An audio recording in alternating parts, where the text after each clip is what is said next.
Hi everyone.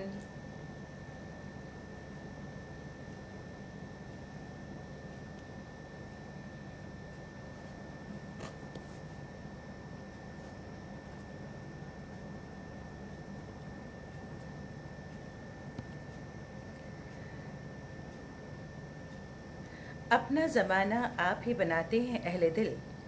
अपना ज़माना आप ही बनाते हैं अहले दिल। हम वो नहीं जिनको ज़माना बना गया। रूबरू थिएटर ग्रुप की तरफ से आज एक बार फिर से मैं लेकर आई हूँ आपके लिए रूबरू थिएटर ग्रुप का सेलिब्रिटी शो शख्सियत। और हमारी आज की जो शख्सियत है इस प्रोग्राम में, she is very young but उन्होंने काम बहुत किया है और sky is limit for her. और उनसे आपका तारुफ कराते हैं, उनको वेलकम करते हैं अपने शो में। उनका नाम है ट्यूलिप फजल और अपने नाम की तरह ही वो बहुत खूबसूरत हैं। बस थोड़ा सा इंतज़ार कि हमारी आज की जो शख्सियत हैं वो हमारे साथ जुड़ जाएं, तो और हम उनको यहाँ लेकर आएँ और आपसे उनकी मुलाकात करवाएं। बस थोड़ा सा इंतज़ार।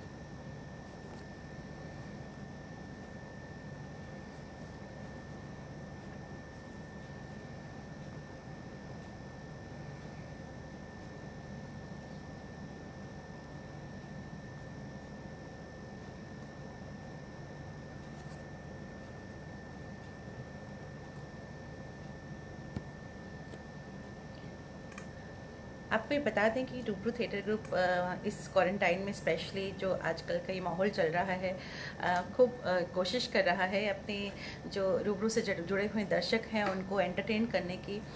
थिएटर तो हम लोगों ने बहुत किया है, रूबरू थिएटर ग्रुप ने बहुत किया है, आप लोगों को बहुत एंटरटेन किया है। लेकिन आजकल भी हमारी बहुत कोशिश है, टीम की बहुत कोशिश है, रूबरू के मेंबर्स की बहुत कोशिश है कि हम जारी रखें, आप लोगों का मनोरंजन करना जारी रखें। भले ही लाइव परफॉर्मेंसेस ना हो, लेकिन मंच पे ना सही, लेकिन इस डिजिटल प्लेटफॉर्म पे हम लोग जारी रखें आपसे मिलना। तो और मिले आपको यहीं पर। और अभी आप लोग देख ही रहे होंगे कि रूबरू थिएटर ग्रुप की चलिए बात को हम दोबारा करेंगे, इस बात को जारी रखेंगे, लेकिन हमारी गेस्ट हमसे जुड़ गई हैं। उनको कोशिश करते हैं हमारे यहाँ आ जाएं, उनसे बातचीत का सिलसिला शुरू करेंगे।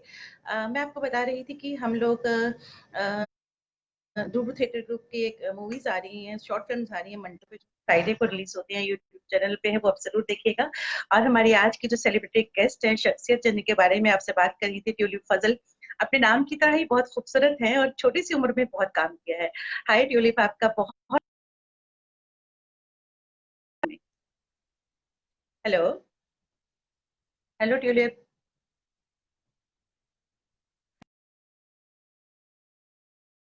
हेलो। दोबारा कोशिश करते हैं। आप सभी तो जानते हैं कि कितना मुश्किल हो जाता है कहीं पर नेटवर्क जब नहीं हो, और डिजिटल प्लेटफॉर्म पे सबसे ज्यादा दिक्कत यही होती है। कई बार हमें जब हम लाइव होते हैं तो हमें नेटवर्क नहीं होता। हाय ट्यूलिप। हेलो। हाय आपको ट्यूलिप। मेरी आवाज आ रही है? बिल्कुल आ रही है, आप कैसे हो? मैं बिल्कुल ठीक हूँ, आप बताइए। मैं बिल्कुल ठीक हूँ, बहुत बहुत थैंक्स आपका हमारे शो में आने के लिए।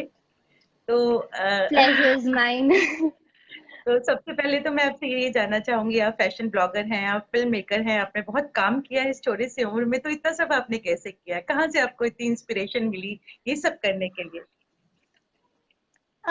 मैं अगर आपसे बिल्कुल सच कहूँ तो मैंने ग्रेजुएशन पॉल साइंस ऑनर्स में किया था। हम्म। एंड क्लास 12 तक मुझे कोई उम्मीद नहीं थी कि मेरी लाइफ में ऐसे सडन टर्न्स आने वाले हैं। मैं अपने मिरांडा हाउस में थी स्टार्टिंग में, एंड वहाँ पे मैंने सबसे पहले पार्ट लिया था ड्रामा सोसाइटी में। ओके। मतलब शौकिया तौर पे, कभी जिंदगी में नहीं सोचा था कि ऐसा कोई मोड़ या कुछ होगा ऐसा कि मेरी लाइफ बिल्कुल बदल जाएगी। सो एज अ हॉबी मैं ड्रामा सोसाइटी में घुसी। एंड वहाँ पे क्या हुआ, जैसे ही कॉलेज स्टार्ट हुआ तो एक फ्रेशर्स एक इवेंट होता है। तो ड्रामा सोसाइटी में एज वहाँ का पार्ट उन लोगों ने, जो हमारी इंचार्ज थी, उन्होंने ये बोला कि देखो फ्रेशर्स होगा तो जितने भी बच्चे हैं ड्रामा सोसाइटी में वो आके ऑडिशंस दे, एंड अगर उनकी परफॉर्मेंस अच्छी लगी एक छोटा सा फंक्शन होगा तो उनको अवार्ड वगैरह मिलेगा। तो हमें बस ये सब चीजें बताई गई थी। कोई सीरियस नहीं था, इसको बस ऐसे ही हाँ आ जाएंगे भाई, हम लोग कर लेंगे, कुछ ना कुछ इस तरीके का था। तो हम लोग गए, फ्रेशर्स का दिन था, और ऐसा सीन था कि वहां पे ना चिट्स थी, मतलब हमें किस चीज पे इनैक्ट करना था वो हमें भी नहीं पता था। हम लोग वहां पे गए, और जब मेरा नाम बुलाया गया तो एक चिट आई मेरे हाथ में, और मुझे सब कुछ एक्सटेम्पोर था, कोई रिहर्सल नहीं, कुछ नहीं था। प्रिंसिपल से लेके सारे स्टूडेंट्स वगैरह तमाम लोग वहां पे थे, और मैंने चिट खोली और मुझे ये सिचुएशन दी गई कि आपका कोई बहुत प्रिय इंसान है और उसे कुछ हो गया आपकी नजरों के सामने, तो आप कैसे एक्ट करेंगी। और मैं बिल्कुल ब्लैंक, स्टेज पे करीबन 200 से 300 लोग, और मुझे कोई आइडिया नहीं कि मैं क्या करने वाली हूँ। बट देन आंखें बंद की और सोचा कि भाई ट्यूलिप इज्जत उड़ जाएगी, कुछ ना कुछ करना बहुत जरूरी है। तो चिट खोली गई, मैंने एक्ट किया, और मुझे आज भी नहीं याद कि वो मैंने कैसे कर दिया। बस हुआ, और जैसे वो पूरा इनैक्टमेंट हुआ, मतलब रोना धोना हुआ बकायदा स्टेज पर, और जैसे वो खत्म हुआ उसके बाद मैं ग्रीन रूम में भागी, एंड आई वाज लाइक यार बस अब नहीं होगा, चलो कैंटीन मोमोज वगैरह खाते हैं, और फंक्शन वगैरह सब चल रहा है। इतने में मुझे आधे घंटे बाद कॉल आता है, और मेरी ड्रामा सोसाइटी की टीचर जो होती है वो कहती, ट्यूलिप तुम कहाँ हो। और मैं एकदम, मैम मैं कैंटीन में मोमोज खा रही, बोलिए क्या हुआ। फंक्शन चल रहा था पीठ पीछे। कहा तुम्हें पता है तुम्हें फर्स्ट प्राइज मिला है, तुम मोमोज खा रही हो कैंटीन में, वाह। तुरंत भाग के आओ, प्रिंसिपल खड़ी है स्टेज पे। और वहीं पे मोमोज वगैरह का प्लेट सब छोड़ छाड़ के हम सारी सहेलियां भागे, और देखा तो प्रिंसिपल मैम वहाँ पे एक छोटी सी ट्रॉफी हमको मिली थी, उसको लेके खड़ी हुई है, और बुलाती है, पहले तो मुझे थोड़ा देखने की तुमने प्रिंसिपल को 10 मिनट वेट करवाया लड़की।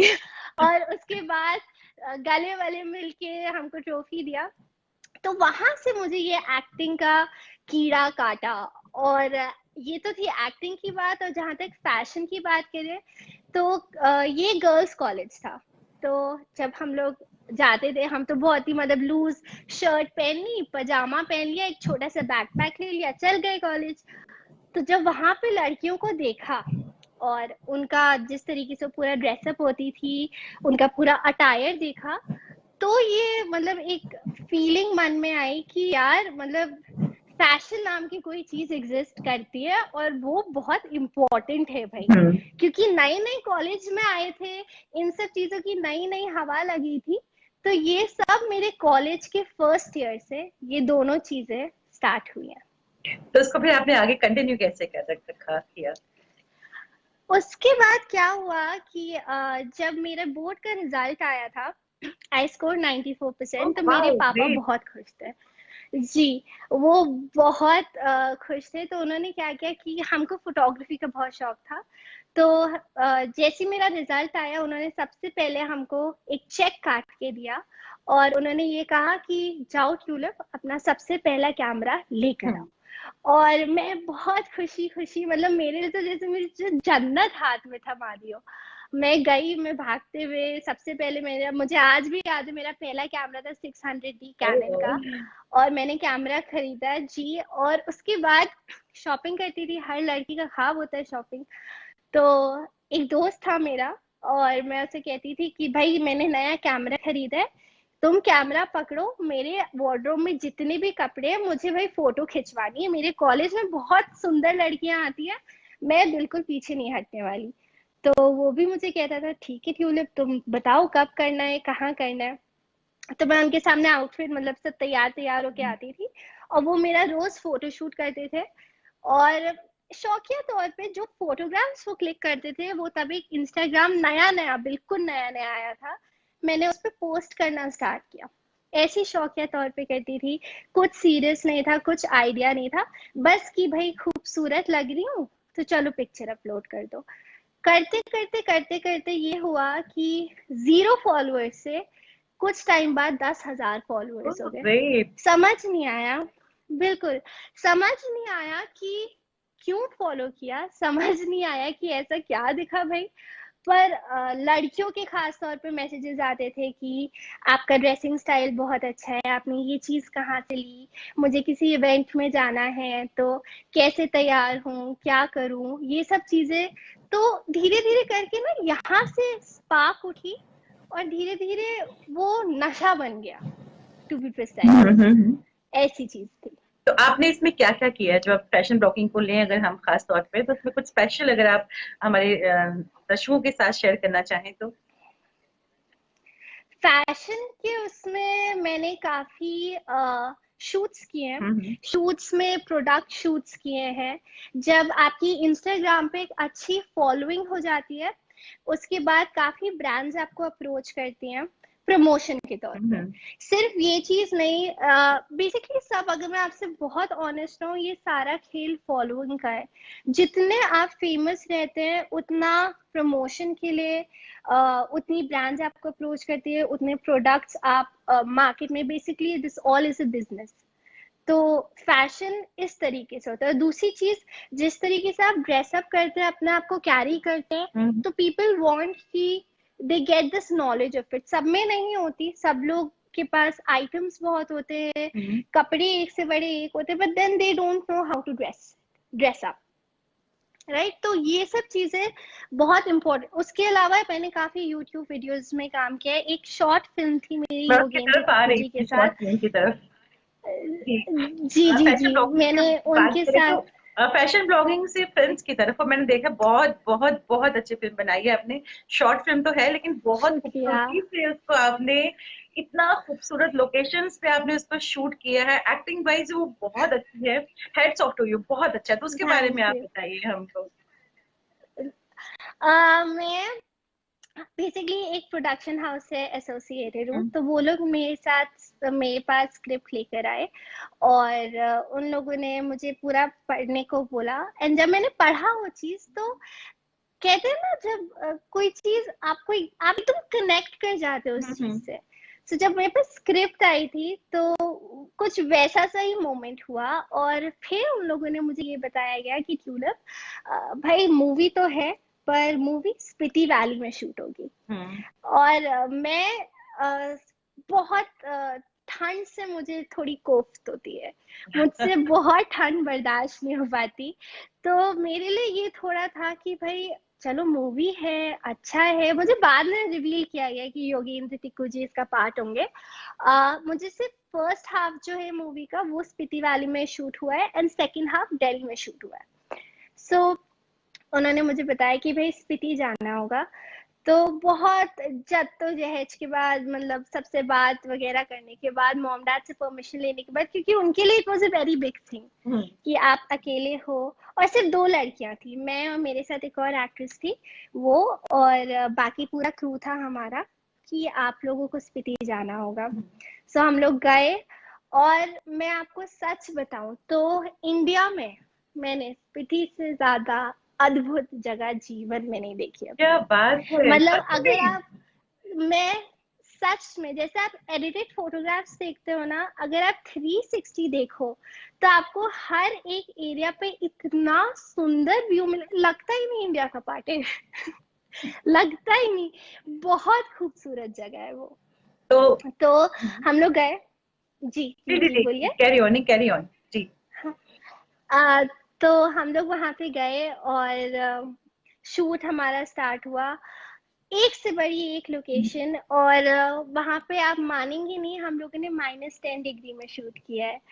और तो आपने मूवी अगर देखी होगी तो उसमें ठंडे एक पानी में सीन भी आपने आपने देखा डुबकी होगा ली है? कि, बिल्कुल बिल्कुल, मैं उसी बात पे आ रही थी। तो उसका ना एक बहुत फनी इंसिडेंट है, अगर मैं आपको बताऊं। बिल्कुल। तो -10 डिग्री में आप इमेजिन कर सकते हो कि पानी कितना ठंडा होगा, राइट। सो मुझे ये सीन बताया गया कि ट्यूलिप, तुम्हें और जो दूसरी एक्ट्रेस है, उनका नाम अलीशा है, आप दोनों को पानी में कूदना होगा। तो पहले तो बहुत हिम्मत विम्मत करके, और हमारे पास बस एक टेक था क्योंकि कॉस्ट्यूम एक था, और एक बार कूदने के बाद वो पूरा गीला हो जाता, और इतनी ठंड में वो दोबारा नहीं सूख सकता था।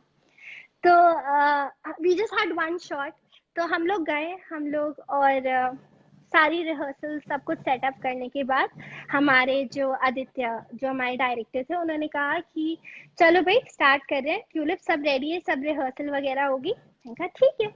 अब मेरी नजरों के सामने एक लेक है, मुझे नहीं पता वो कितनी गहरी है, मुझे बस इतना पता है बहुत ठंड है, ट्यूलिप एक शॉट है और इसको कुछ ना कुछ करके बस करना है। तो ठीक है, हुआ। और मुझे पहले कूदना था, मेरे बाद मेरी जो फेलो एक्ट्रेस है उनको कूदना था। मैं भाग रही हूँ और जैसे ही मैं पानी के अंदर कूदती हूँ तो पानी के नीचे ना रेत है, हाँ, और ये बात मुझे नहीं पता, मुझे नहीं पता थी, मुझे लगा जमीन होगी। तो मैं कूदी और बॉडी वेट की वजह से वो जो रेत है वो अंदर धंस गई। और जैसे वो धंसी, मतलब जो पानी यहाँ पे हाँ, खत्म हो जाना था वो पानी मेरे सिर के ऊपर, और -10 डिग्री गहरा पानी, बेहद ठंडा पानी, और हालत खराब, और मैं पानी के अंदर।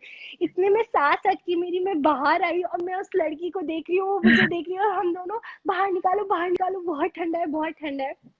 हम लोग बाहर आए, हमारा एक सीन खराब हो गया और समझ नहीं आया कि भाई अब कैसे दोबारा करें, और अब पता था कि भाई पानी गहरा है। तो फिर थोड़ी बहुत चालाकी इधर उधर, कहते हैं ना इंडिया जुगाड़ के लिए बहुत मशहूर है।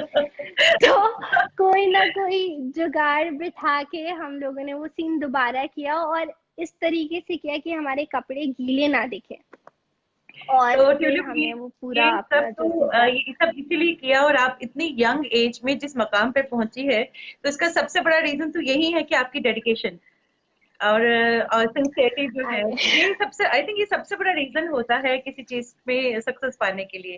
Do you agree? जो आपके जो लोग जुड़े हैं, जो आपकी तरह कुछ करना चाहते हैं, उनके लिए अगर आप कुछ कहना चाहें इस डेडिकेशन को लेकर। मैं आपसे बिल्कुल ऑनेस्ट रहूंगी तो एक रीजन जिसकी वजह से जो हम कर रहे हैं वो चीज सफल है, वो डेडिकेशन ही है।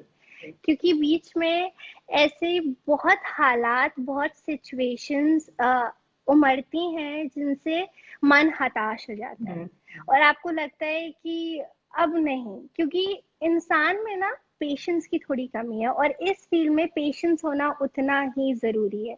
चीजें आपको मिलती हैं लेकिन वक्त के साथ मिलती हैं। आप में आपको मिले, अगर जैसे सब कहते हैं अगर आपने मेहनत की है तो वो रंग जरूर लाएगी, बस शर्त है आप उसका इंतजार करें। अगर आप इंतजार नहीं करेंगे, आपको नहीं मिल रहा, आप लाइक छोड़ दो इसको। बस वो छोड़ना ही नहीं होता, पकड़ के बैठो, आपको जरूर मिलेगा। मंजिल ऐसा जरूर सीन होता है। मिलेगी। बिल्कुल बिल्कुल आपसे, बिल्कुल। आपकी इस फिल्म से जुड़े हुए कुछ और भी इंटरेस्टिंग वाकयात हैं जो मैं चाहूंगी कि आप शेयर करें, स्पेशली जब आपकी गाड़ी रुक गई थी, वो बहुत इंटरेस्टिंग वाकया है। ओह जी जी जी। अब ये थोड़ा स्केरी मोमेंट भी था। तो जब हम लोग सब स्पीति गए तो हम लोगों का जो फोन था उसका सिग्नल उड़ चुका था। बहुत पतला रास्ता था, इस तरफ आपकी नदी बहती हुई तेज फ्लो था, -10 डिग्री था, और खाने के लिए लिमिटेड चीजें थी। हम क्योंकि पहली बार गए थे तो हम भी इतना वेल प्रिपेयर्ड नहीं थे।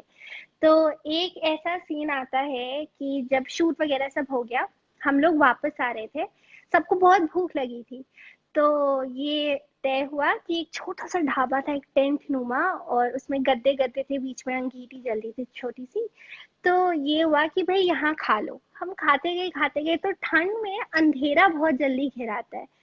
तो वो हुआ, और जो हम लोगों के साथ पूरा क्रू था उन्होंने कहा था कि भाई रात में, क्योंकि एक भी स्ट्रीट लाइट नहीं है, और अगर आप चलते हैं उस रास्ते पे तो आपके 40-50 किलोमीटर तक एक जना, एक इंसान भी नहीं होता कि आप किसी को मदद के लिए बुला पाओ। सो ऐसा सीन हुआ कि ट्यूलिप हम लोग, मतलब सब लोगों को बोला गया कि हम लोग रात यहीं रुकेंगे, कल सुबह अर्ली मॉर्निंग निकलेंगे। छोटे से टेंट में हम लोगों ने, क्योंकि हम लोग अपना स्लीपिंग बैग वगैरह सब लेके चले थे, तो हम सब साथ में एकदम कुकड़ू बन के सोए। और सुबह जब हम लोग उठे, जैसी सूरज वूरज रोशनी हो गई, हम लोग गाड़ी के पास गए। तो क्योंकि इतनी ठंड थी तो जो इंजन था वो इतना ठंडा पड़ गया था कि क्योंकि गाड़ी चलने के लिए इंजन गर्म होना बहुत जरूरी है, वो ठंडा पड़ गया और गाड़ी ऑन नहीं हुई। तो जो हमारे एक और क्रू मेंबर थे वो एक्सलरेट करते रहे कि इंजन गर्म हो एंड हम लोग राइट पे उतरे। तो वो करते रहे एंड उन्होंने रियलाइज नहीं किया कि इंजन रिस्पॉन्ड नहीं कर रहा था, आप एक्सलरेट करते जा रहे थे। तो एक चीज होती है क्लच प्लेट नाम की, और एक ढलान था।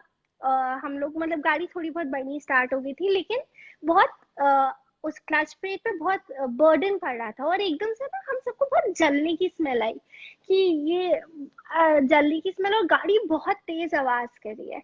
और इतने में गाड़ी उस ढलान से थोड़ा नीचे वापस आती है और रुक जाती है। हमें लगा पता नहीं क्या हो गया। सब लोग गाड़ी से उतरे, आसपास बोनेट वगैरह खोल के सब चेक किया, तो समझ में आया कि हम लोगों की जो क्लच प्लेट है वो जल चुकी है। और इधर देखा कोई नहीं, उधर देखा कोई नहीं, और हम सब वहां पे एकदम मतलब बीच में अटके हुए। कोई फोन नहीं काम कर रहा है, लोग नहीं है, खाने को चीजें नहीं है।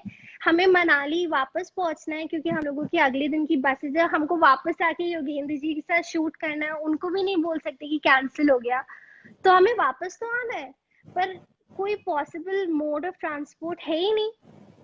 तो बहुत हम लोग आधे 2 घंटे तक पत्थर, मतलब आप इमेजिन करिए एक पतला सा रास्ता है, सफारी थी हमारी गाड़ी, वो साइड में बंद पड़ी हुई है, जो गीले कपड़े वो हमने पत्थरों पे डाले हुए हैं कि वो समहाउ सूख जाए, और सब लोग इस तरीके करके बैठे हुए हैं कि भाई कोई आए, कोई मदद कर दे। और इतना इक्विपमेंट, हम लोगों के सूट केसेस उतने नहीं थे जितने कैमरा, लाइट्स, साउंड, सबके इतने बड़े बड़े कार्टन्स की भाई, और हम छोड़ भी नहीं सकते सामान, एवरीथिंग इज वेरी एक्सपेंसिव। सो ये सब चीजें हुई। उसके बाद मतलब जैसे होता है ना कि रोशनी बस ढल रही थी और एक उम्मीद की किरण आती है आप पे। तो वहां से 2 शख्स थे, मैं आज भी उनकी शक्ल नहीं भूल सकती। वो एक एसयूवी में आए, और फुली मतलब जो कहते हैं ना प्रॉपर ट्रैवलर्स होते हैं, वो थे वो लोग। और अपना पेट्रोल और सारी चीजें उनकी ऊपर थी गाड़ी पे अटैच। और हम लोग बिल्कुल मतलब प्लीज हमारी मदद कर दीजिए, हमें वापस जाना है, हमें समझ नहीं आ रहा है, शूट है हम लोगों का, प्लीज। तो उन्होंने कहा हमारी गाड़ी में भाई बहुत सामान है, तुम लोग अपनी सफारी को यहीं छोड़ो और जो जो इम्पोर्टेंट है वो लो और चलो। तो तुरंत तुरंत सब हबड़ तबड़ हुई, सबने पैक वगैरह सब कुछ किया। और फिर ये सीन हुआ कि उनकी गाड़ी में भी लिमिटेड जगह थी, सिर्फ 3 लोग बैठ सकते थे। तो मैं, एक्ट्रेस और एक और जना जो हमारे क्रू में था, वो गाड़ी में बैठे। जो हमारे डायरेक्टर साहब थे और जो हमारे प्रोड्यूसर साहब थे, उन लोगों को ऊपर जो एक कैरियर होता है ना, उस पे सामान रखा गया था, उनका सूटकेस वगैरह। उन दोनों जनों को हमने कैरियर से बांधा, ओह गॉड। क्योंकि वो लोग ऊपर कैरियर पे बैठ के आए हैं। और पूरे समय मैंने एक तरफ से एक जने का पैर पकड़ा हुआ था, दूसरी तरफ से दूसरे इंसान। जी ये हुआ। और वैसे तो मेरी मम्मी देख रही है, मैंने उन्हें बात बताई नहीं है, अब मेरे डांट पिटने वाली है। तो हाँ, ये सीन हुआ था। और उन दोनों को हम लोग पकड़ते हुए और पूरे रास्ते मेरी बस वो चलिए, हे भगवान हमें मतलब बचा लीजिए, कुछ ना हो, रास्ता साफ हो। और बीच बीच में झरना, जो एक झरना बहता है, हमें उसे भी क्रॉस करते हुए जाना था, तो क्योंकि बर्फ पिघलती थी। तो मतलब लिटरली बीच में तो मेरा रोना तक निकला है कि हम लोग सेफली घर पहुंचेंगे कैसे, और किसी को बता भी नहीं सकते। पर खैर ये सिचुएशन हुई, उन दोनों लड़कों को हमने पकड़ते हुए हम लोग किसी तरीके से ऊपर तक पहुंचे, मनाली रोहतांग पास तक। फिर वहां पे भी हमारे पास कोई ट्रांसपोर्ट नहीं था। एक ट्रक वाले भैया जा रहे थे, उनको हाथ रखे, भैया रोको। और वो बहुत नेक जने थे, वो उन्होंने रोका। हम सब लोग ने अपना ट्रक के पीछे, बहुत फिल्मी सीन था, ट्रक के पीछे सामान अपना फेंका, और आगे के कंपार्टमेंट में हम सारे के सारे लोग कंबल पहन के ऐसे करके वापस मनाली तक आए। तो तो ये सीन था। ट्यूलिप, वो आप कहते हैं ना कि जो बहुत खूबसूरत चीज होती है उसके पीछे मेहनत की बहुत जरूरत पड़ती होती है, और जो आपने इतनी मेहनत की इतनी खूबसूरत फिल्म के लिए, ये खुद में उन सब लोगों के लिए इंस्पिरेशन है जो कुछ करना चाहते हैं। लेकिन अगर आप कुछ करते हो तो उसके लिए बहुत बहुत मेहनत की जरूरत होती है, जो भी अभी आपने बताई, कितनी डेडिकेशन, कितनी सिंसियरिटी। लेकिन आप उस राह पे चलते जाते हो, जैसे अभी आपने कहा कि मंजिल मिल ही जाती है। तो मैं ये जानना चाहूंगी, आप फैशन ब्लॉगिंग से जुड़ी रही, आप फिल्म्स आपने की, तो आपने अपनी ट्रेवल डॉक्यूमेंट्रीज भी बनाई है, उसके बारे में मैं जानना चाहूंगी। जी, जैसे मैंने पहले कहा था, जिस प्रोडक्शन हाउस के साथ मैं एसोसिएटेड हूँ, फिल्म्स में घुसने से पहले वो ट्रैवल डॉक्यूमेंट्रीज बनाने का काम करते थे। उसके बाद वो लोग यूट्यूब से फिल्म्स में शिफ्ट हो गए।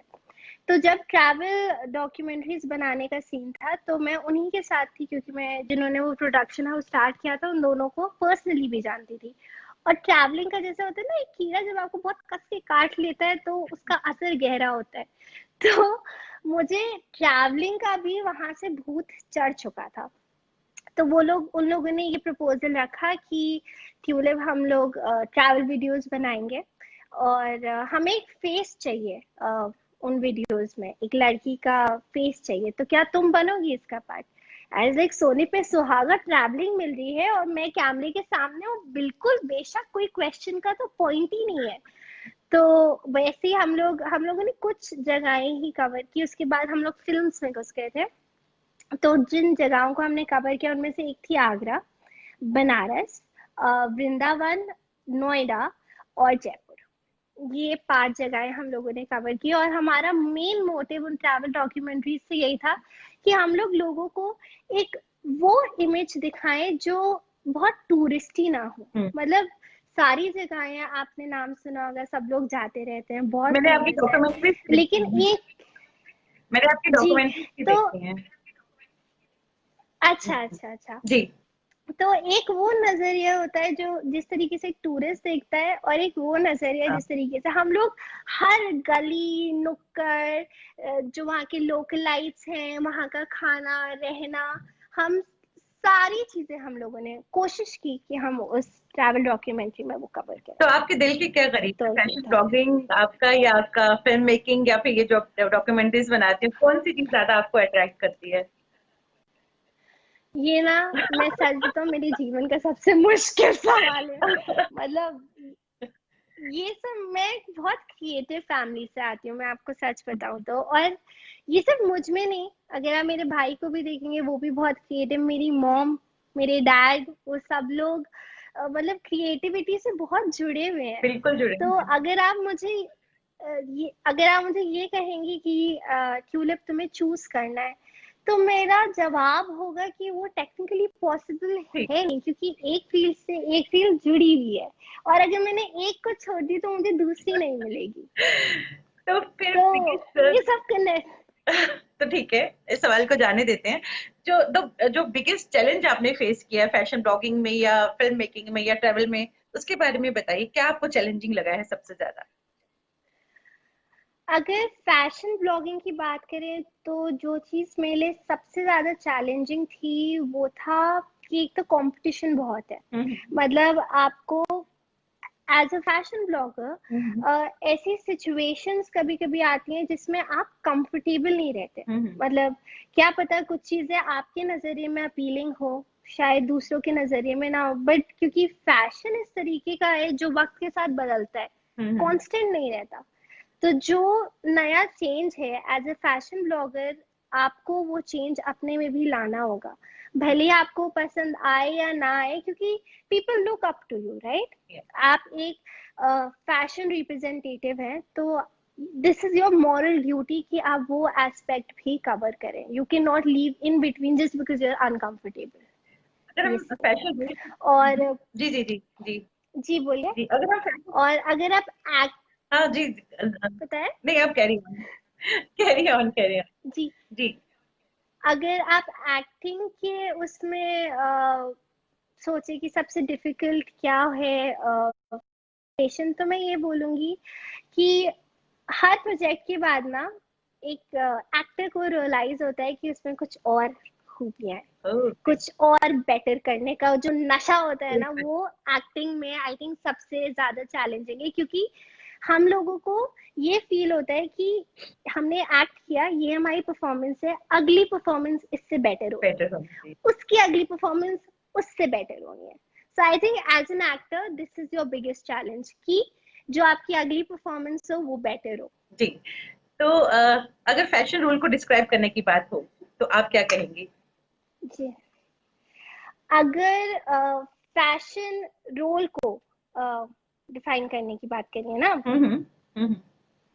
मेरे लिए फैशन एक स्टेटमेंट की तरह नहीं है। Fashion is the way you carry yourself. Hmm. क्योंकि सबसे पहले जब आप किसी के सामने आते हैं तो द फर्स्ट थिंग जो वो इंसान देखता है वो आपका हुलिया देखता है। आप कैसे यस, दिख रहे हैं, यस। आपकी पर्सनालिटी क्या है। कहते हैं ना first impression is very important. So मेरे लिए भी फर्स्ट इम्प्रेशन उतना ही इम्पोर्टेंट है। जब आप किसी के सामने जाएं तो आप इतने हसीन लगे, आप इतने खूबसूरत लगे कि वो आपकी शक्ल भूले ना। This is I think really important for me, क्योंकि एक बार एक शख्स आपके दिमाग में रहता है तो आप उसे भूलते नहीं। And I think fashion is much more than a statement. तो आपको इसमें किसी तरह के चैलेंजेस का सामना करना पड़ा फैशन को की अगर हम बात करते हैं? मैं एक इंसिडेंट आपके साथ और शेयर करूंगी, ये थोड़ा मेरे लिए हार्ट ब्रेकिंग था। हम्म। 2019 की बात है, मेरे अच्छे खासे फॉलोअर्स थे इंस्टाग्राम पे एंड सब परफेक्ट था। मैं सोई और सुबह जब मैं उठी हूँ, मैं फैशन ब्लॉगिंग में अच्छा खासा, मतलब मेरा मार्केट बहुत स्ट्रॉन्ग था। मैं सो रही थी, मैं सुबह उठी और मुझे एक इंस्टाग्राम से मैसेज आया that your account has been disabled. हाँ। समझ नहीं आया मुझे। मैं कहा ये क्या चीज है और ऐसा क्यों, क्या हुआ ये। मैंने बहुत चेक किया, मैंने तमाम वीडियोस सारी चीजें करके देखी एंड लाख कोशिशों के बाद भी मेरे 5 साल की मेहनत, लिटरली 5 साल की मेहनत एक दिन में खत्म होगी। मतलब it was back to square one. मतलब जो मैंने 5 साल में अपना पूरा मार्केट बनाया था, क्योंकि मैंने आपको बताया ना फॉलोअर्स बहुत इंपॉर्टेंट होते हैं आपको स्टैब्लिश करने के लिए, मेरा सब खत्म। मेरे पास 1 लाख प्लस फॉलोअर्स थे और वो it's all gone. I was shattered, मुझे समझ नहीं आया। और मुझे आज भी याद है कि जैसे पैरों के नीचे से जमीन निकल जाती है ना, कि मेरा अकाउंट चला गया, मेरी पर्सनालिटी, मेरी पहचान सब चली गई। मैं अब किसी को बता नहीं पा रही कि मैंने अभी तक काम क्या किया, क्योंकि सारा डेटा, सारी तस्वीरें, सारे वीडियोस गॉड। सब गायब। और मैंने मतलब कसम खा ली थी कि अब मैं इस चीज में दोबारा नहीं पड़ी। 5 साल हो चुके थे, मैंने बहुत मेहनत से अचीव किया था और अब मुझे नहीं करना। और मेरे कुछ दोस्त एंड मोस्ट इम्पोर्टेंटली मेरी फैमिली, उन लोगों ने मुझे बहुत मोटिवेट किया। और मतलब मैं फिर भी बहुत नाराज थी कि यार 5 साल और तुम चाहते हो कि मैं दोबारा शुरू करूं, मुझे कैसे मिलेगा, कैसे पॉसिबल है ये चीज। मैं यही सवाल करती रहती थी। तो मेरी मॉम मुझे बार बार कहती थी हर रात के बाद बेटा सुबह आती है, तुम इस इतनी मेहनत से दोबारा आओ, इतने अपना जज्बा इतना मजबूत कर लो कि अब जब तुम दोबारा आओ ना तो तुम्हें कोई पछाड़ ना सके। और फॉलोअर्स ही तो है क्या, उससे तुम्हारा टैलेंट नहीं दिखता, उससे तुम्हारी कैपेबिलिटीज नहीं दिखती। तो ये अभी मैं ये बहुत रीसेंट इंसिडेंट मैं आपको बता रही हूँ। तो फिर भी ये 2019 दिसंबर में हुआ था, सॉरी 2018 दिसंबर में हुआ था। मैंने पूरा 2019 एक साल लिया ये एडमिनिस्टर करने के लिए। क्या मुझे फिर से करना चाहिए, क्या मुझे इंस्टाग्राम पे दोबारा आना चाहिए, दोबारा हैक हो गया या डिसेबल हो गया, मेरी फिर मेहनत खराब हो जाएगी, मुझे इसका पार्ट नहीं बनना। फिर भी मम्मी पापा भाई दोस्त सब लोग मोटिवेट करते रहे। और इस क्वारंटीन में कोरोना के आने के बाद जब मैं घर पे बैठी रही तो मुझे आज भी याद है, I think March first week की बात है, मेरी बहुत सीरियस डिस्कशन चल रहा था और सब लोग, मतलब मेरी मॉम थोड़ा कि तुम क्या, मैंने I did not give birth to a loser, ये नहीं बर्दाश्त होगा कि तुम हारो सिचुएशन से, खाली बैठी हो, अभी कोरोना चल रहा है, इंडस्ट्री वगैरह सब बंद है, यूटिलाइज करो इस चीज को। तो मतलब वो बात चुभी कि यार ठीक है, चल रहा है कोरोना, हम नहीं ऐसे बैठेंगे, माना कि बहुत डिफिकल्ट सिचुएशन है, but I at least try to do something. And मैं रोज शूट करती हूँ आज की डेट में, मैं करती गई।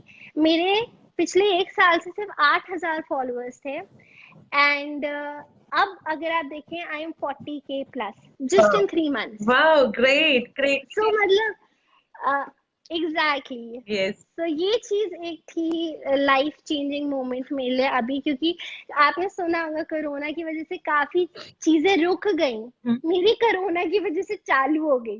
तो ये एक सीन था जो मतलब मैं अभी हाल ही में कर रही हूँ, क्योंकि कोरोना अभी आया है, सारी इंडस्ट्री सब रुकी हुई है, ठहरी हुई है। तो मेरा मेन फोकस अभी यही है कि जब तक मेरा फिल्म और ये सारी चीजें रिज्यूम नहीं होती हैं, मैं रोज शूट्स करूं, मैं जितना अपना इंस्टाग्राम की फैमिली को स्ट्रांग बना पाऊं, मैं उसको उतना स्ट्रांग बनाऊं। आपने इस इंसिडेंट में एक तो बहुत बड़ा मैसेज दे दिया लोगों को, यंग जनरेशन को, कि एक तो आपको डिप्रेस नहीं होना चीजों से, एंड ये आपको मेहनत करते बिल्कुल जाना है, बिल्कुल, मेहनत करते जाना, आपको मंजिल वही मैंने तो कुछ और आप कहना चाहती हो हमारे दर्शकों के लिए? मेरा जितने भी मेरे एज के लोग या बड़े भी, अगर मैं किसी को थोड़ा सा भी एक गुड नोट पे अगर ये सारी चीजें एंड करना चाहती हूँ, तो मैं बस ये बोलना चाहती हूँ कि सबसे पहले अपनी स्ट्रेंथ को ढूंढो आप। स्ट्रेंथ ढूंढने के बाद उस पर फोकस करो, फोकस करने के बाद उसे टारगेट बनाओ, और फिर उस टारगेट के पीछे ऐसे लगो कि दुनिया में कोई भी सिचुएशन आए, पैंडेमिक आ जाए, अकाउंट हैक हो जाए, आप स्पिटी में अटक जाओ, आप स्टेज के सामने खड़े हो और आपको नहीं पता हो कि आपको कैसे एक्ट करना है, ये सारी सिचुएशंस के बावजूद आप सामने खड़े रहो, और कल को कोई आपसे पूछे कि आपने क्या किया अपने जीवन में, आपने क्या अचीव किया है, तो आप ये सारी चीजें उन्हें बता पाओ। इतनी स्ट्रेंथ, इतना डेडिकेशन, इतनी मेहनत, और मोस्ट इम्पोर्टेंटली इतनी स्ट्रॉन्ग विल होनी चाहिए ना, कि कोई भी बुरी से बुरी दुर्घटना भी अगर हो जाए तो आप हिम्मत ना हारो, डिप्रेस्ड ना हो, हताश ना हो अपने आप से। हर सुबह के बाद, हर रात के बाद सुबह आती है, तो उसी तरीके से डोंट लूज होप। कुछ ना कुछ अगर आप मेहनत कर रहे हो, वो रंग जरूर लाएगी, इट्स अ फैक्ट, मैं आपको दिल से बता रही हूँ, ये फैक्ट है। ट्यूलिप, बहुत अच्छा लगा आपसे बात करके, और आपने इतने अच्छे अच्छे इंसिडेंट्स बताए, और उससे ये पता चलता है कि आप खुद भी कितनी ब्रेव हो। आप सच में बहुत ब्रेव हो, इंस्पिरेशन फॉर यंग जनरेशन जो चीजों से भाग जाती हैं, डिप्रेस हो जाती हैं। आप तो एक I don't have words for you, but really a great personality you are for a younger persons. तो बहुत अच्छा लगा आपसे बात थैंक यू सो करके। Much, thanks a lot, thank you. Thank you so much.